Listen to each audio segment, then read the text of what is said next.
संविधान है, संविधान में दी गई आपातकालीन शक्तियां। तो ये शक्तियां किसे दी गई हैं? प्रश्न बना जाए तो हम कह सकते हैं कि राष्ट्रपति को ये आपातकालीन शक्तियां दी गई। कैसे आई? कैसे?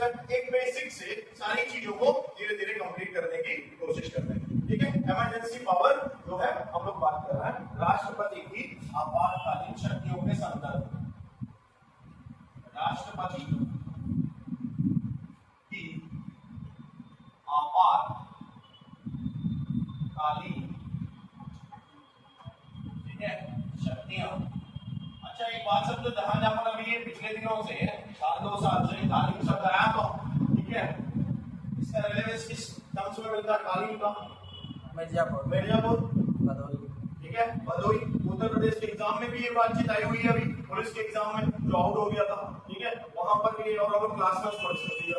तो कहानी क्या कहते हैं, इससे जुड़े हुए कुछ पॉइंट्स को धीरे धीरे पहले से इनिशिएट करते हैं, कहां से और किस तरीके की बातचीत आती है। देखो, पहला तो इससे जुड़े हुए महत्वपूर्ण बिंदुओं को समझना है, यहीं पर ही महत्वपूर्ण बिंदुओं को जानना है। पॉइंट नंबर 1, ठीक है, कहा जाएगा कि राष्ट्रपति की आपातकालीन शक्तियां कहां से ली गई।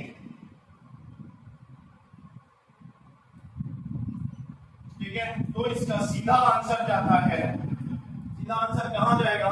तो कहा जाएगा भारत शासन अधिनियम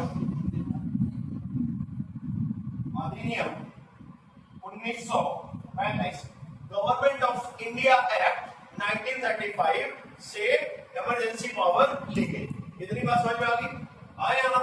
अब बात क्या आती है, एक दूसरा पॉइंट जो हम लोगों को ये बात समझनी है वो ये जाननी है कि कहां पर है। तो ध्यान रखना, संविधान के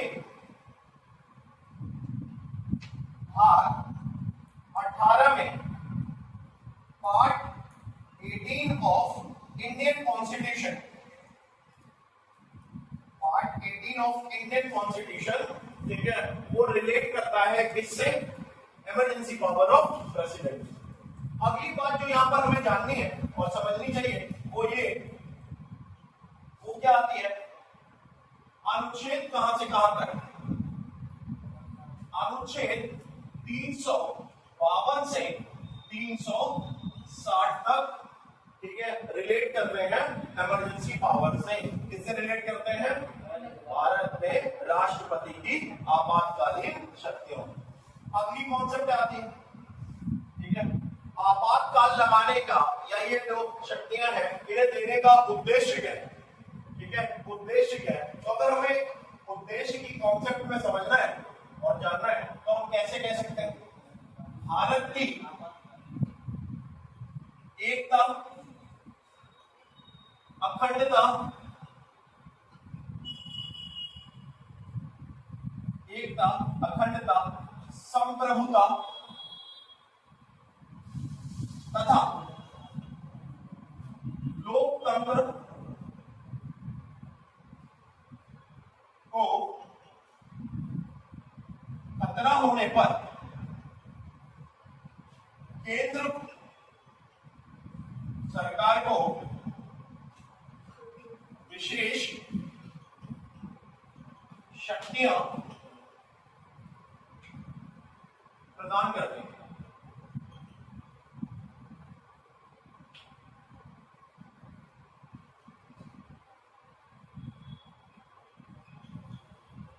अगर देश की, ठीक है, यूनिटी, इंटीग्रिटी, सॉवरेनिटी को अगर कहीं पर भी, ठीक है, लग रहा है, साथ ही साथ जो डेमोक्रेटिक वैल्यूज है वहां पर कहीं पर भी डेंट लग रहा है, इन दैट केस जो इमरजेंसी पावर है, आपातकालीन शक्तियां हैं, वो प्रेसिडेंट को या केंद्र को, ठीक है, अलग से कुछ विशेष स्पेशल पावर को, ठीक है, प्रोवाइड करती है। इस वजह से ये लगता है।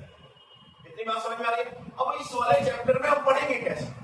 मुख्यतः आपातकालीन शक्तियों को 3 भागों में बांटकर पढ़ा जाता है। मुख्यतः आपातकालीन शक्तियों को 3 भागों में बांटकर पढ़ा जाता है। तो पहला वाला भाग जो आता है उसे कहते हैं राष्ट्रीय आपातकाल,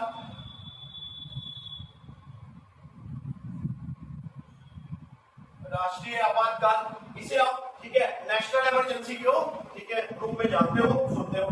दूसरा कॉन्सेप्ट आता है राष्ट्रपति शासन,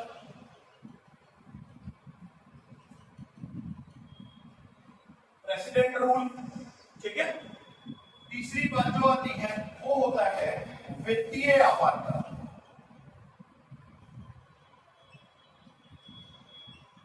वित्तीय आपातकाल, फाइनेंशियल इमरजेंसी। तो राष्ट्रीय आपातकाल आपको मिलेगा अनुच्छेद 352, ठीक है। प्रेसिडेंट रूल मिलेगा अनुच्छेद 356, ठीक है। और पिछले साल मणिपुर हिंसा के बाद में एक आर्टिकल जो है वो अपने आप में इंपॉर्टेंट बन गया, क्योंकि वो मणिपुर में इन्वोक किया गया था, आर्टिकल 355। तो वहां पर भी हम लोग इसके बारे में चर्चा करेंगे। और फिर बात करता है वित्तीय आपातकाल, अनुच्छेद 360, ठीक है। एक एक करके पहले हम राष्ट्रीय आपातकाल को देखेंगे, फिर राष्ट्रपति शासन को, और फिर वित्तीय आपातकाल, ठीक है। राष्ट्रीय आपातकाल, ठीक है, 1 by 1 पहले पढ़ेंगे राष्ट्रीय आपातकाल, फिर पढ़ेंगे, ठीक है, राष्ट्रपति शासन, फिर पढ़ेंगे, ठीक है, वित्तीय आपातकाल, नेशनल इमरजेंसी, प्रेसिडेंट रूल और फाइनेंशियल इमरजेंसी। तो हम उसी, ठीक है, में उसी कड़ी में देखो पढ़ना है राष्ट्रीय आपातकाल। राष्ट्रीय आपातकाल पहली चीज, ठीक है, कहां हम किस अनुच्छेद में मिलता है, तो अनुच्छेद 352 में वर्णित है। राष्ट्रीय आपातकाल के आधार कितने, टोटल 3 आधार पर राष्ट्रीय आपातकाल की घोषणा की जा सकती है, ये संविधान में मिलता है। तो पहला क्या हो गया, युद्ध, दूसरा क्या हो गया, बाहरी आक्रमण, और तीसरा क्या हो गया, सशस्त्र विद्रोह। जब हम तीसरे आधार को पढ़ रहे होते हैं तो हमें यहाँ पर एक, ठीक है, नोट पॉइंट या फैक्ट को समझना जरूरी है। जब हमारा संविधान लागू हुआ तो मूल संविधान में सशस्त्र विद्रोह शब्द नहीं था। मूल संविधान में, ठीक है, आंतरिक अशांति शब्द था। इसके आधार इसको 44वें संविधान संशोधन, आंतरिक अशांति शब्द को 44वें संविधान संशोधन 1978 द्वारा, ठीक है, इस शब्द को जोड़ा गया, इससे हटाकर सशस्त्र विद्रोह शब्द को जोड़ा गया, ठीक है। तो अगर आपसे ये बात ऑटोमेटिकली मेरे प्रश्न में आ जाती है, आपसे पूछा जाए कि राष्ट्रीय आपातकाल कुल कितने आधार पर लगाया जा सकता है, 3, ठीक है। तो 3 आधार क्या है, युद्ध, बाहरी आक्रमण और सशस्त्र विद्रोह। तो अगर आपसे ये बात पूछी जाए निम्नलिखित में से कौन सा आधार एक राष्ट्रीय आपातकाल लगाने का अब नहीं है, तो अब नहीं है, तो ध्यान रखना, अगर आपसे ऑप्शन 1, 2, 3 और ऑप्शन 4 के रूप में आंतरिक अशांति दे देता है, इंटरनल डिस्टर्बेंस, तो अब इंटरनल डिस्टर्बेंस इसका पार्ट नहीं है। समझ में आ रही है? उसी कड़ी में हम आगे देखते हैं। जो सबसे महत्वपूर्ण बातचीत क्या है, वह ये अनुमोदन में, इस घोषणा का अनुमोदन संसद से 1 माह के अंदर होना आवश्यक है।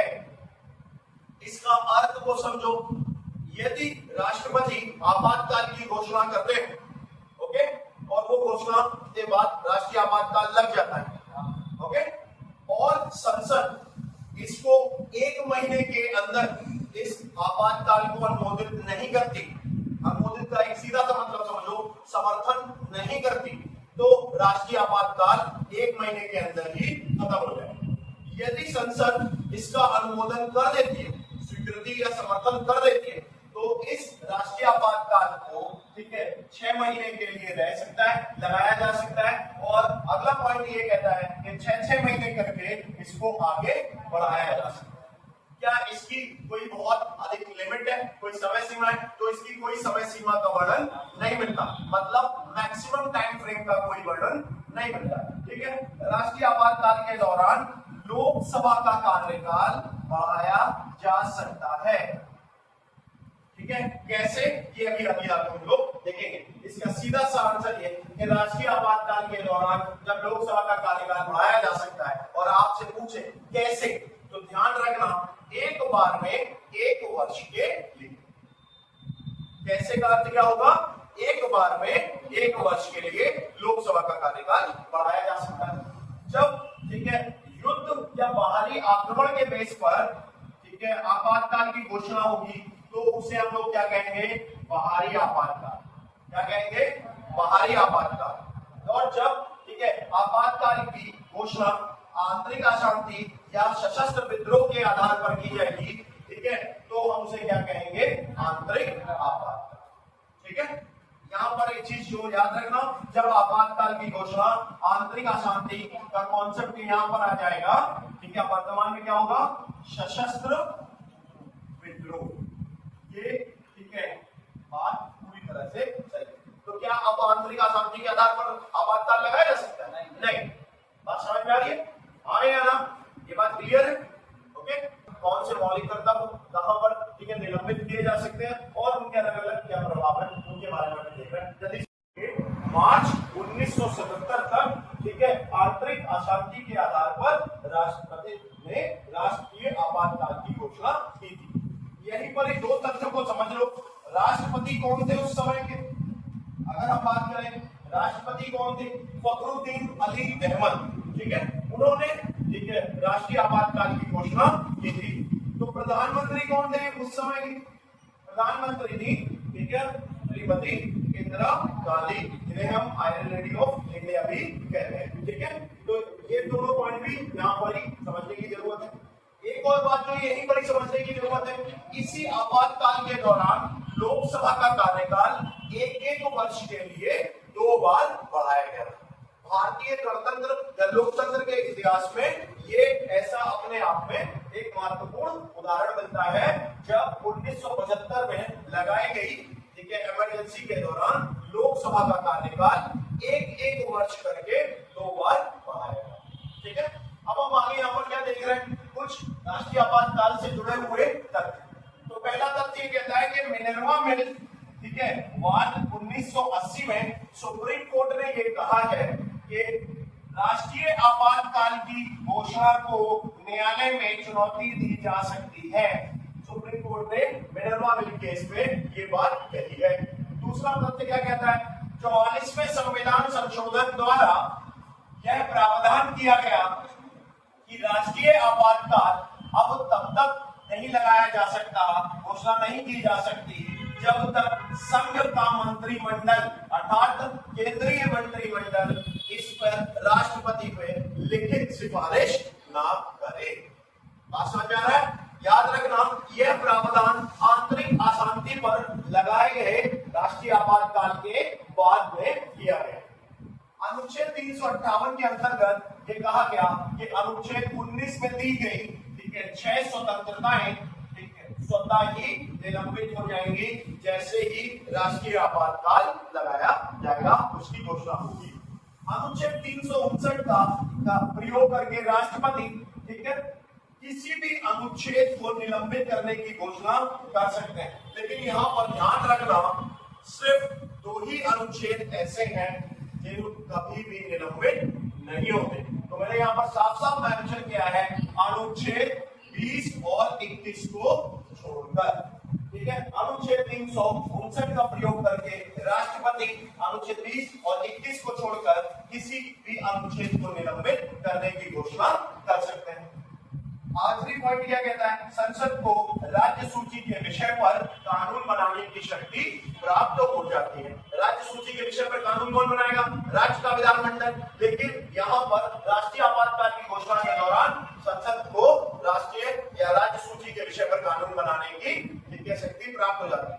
याद और इंपॉर्टेंट रखने वाली बात यह है कि इसका अर्थ यह नहीं होगा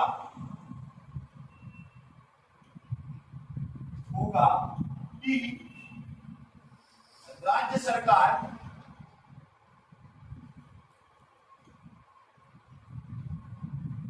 का अस्तित्व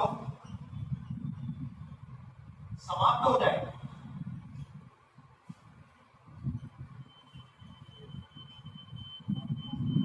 ध्यान रखना, राज्य सरकार अपनी जगह पर अपने ठीक है विधायक में कार्य करती रहेगी। राष्ट्रीय आपातकाल के दौरान राज्य सरकार नहीं हटाई जाएगी, राज्य विधानसभा अपने हिसाब से काम करती रहेगी। शुक्रिया, थैंक यू।